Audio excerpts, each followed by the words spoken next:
Welcome back to Uma's cuisine. ഇന്ന് നമുക്ക് രുചികരമായ പൈനാപ്പിൾ കറി എങ്ങനെയാണ് ഉണ്ടാക്കുന്നത് എന്ന് നോക്കാം. സദ്യക്കോ ഊണിനോ ഇത് വിളമ്പാവുന്നതാണ്. പിന്നെ ഇഷ്ടമുള്ളവർക്ക് ഇത് തനിയെയും കഴിക്കാം. മധുരമുള്ള ചെറിയൊരു പൈനാപ്പിൾ ആണ് ഞാനിവിടെ എടുത്തിരിക്കുന്നത്.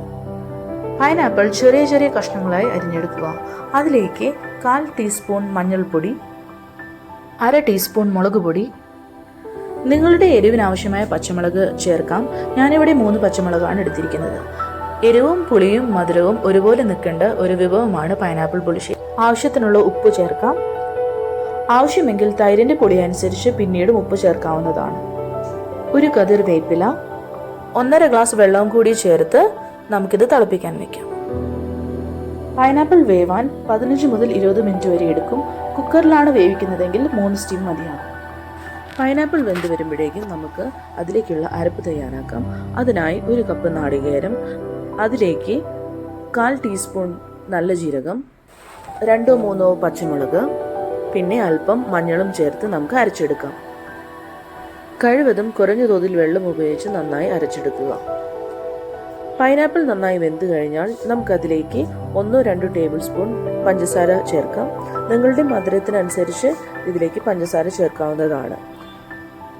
പൈനാപ്പിൾ വെന്തതിന് ശേഷമേ പഞ്ചസാര ചേർക്കാൻ പാടുള്ളൂ, അല്ലെങ്കിൽ പൈനാപ്പിൾ വേവാൻ കുറേ സമയം എടുക്കും. ഇനി ഇതിലേക്ക് നേരത്തെ അരച്ചു വെച്ചിരിക്കുന്ന അരപ്പ് ചേർക്കാം.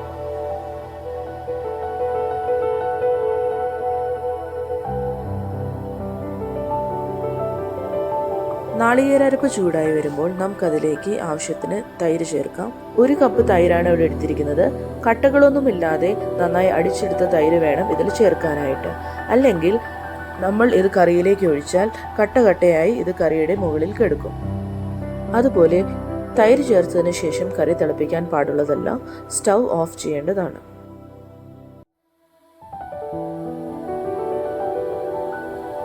പുളിശ്ശേരി കാച്ചുന്നതിനായി എപ്പോഴും വെളിച്ചെണ്ണ ഉപയോഗിക്കുന്നതാണ് നല്ലത്. വെളിച്ചെണ്ണ ചൂടായി വരുമ്പോൾ നമുക്കതിലേക്ക് കടുക് ചേർക്കാം. കടുക് നന്നായി പൊട്ടി വരുമ്പോൾ അതിലേക്ക് കുറച്ച് ഉലുവ ചേർക്കാം.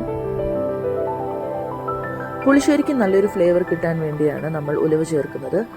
ഇനി അതിലേക്ക് വറ്റൽമുളകും വേപ്പിലയും ചേർത്ത് അത് മൊരിഞ്ഞു വരുമ്പോൾ അതിലേക്ക് കുറച്ച് മുളക് പൊടിയും കൂടി ചേർത്ത് നമുക്ക് സ്റ്റൗ ഓഫ് ചെയ്യാം.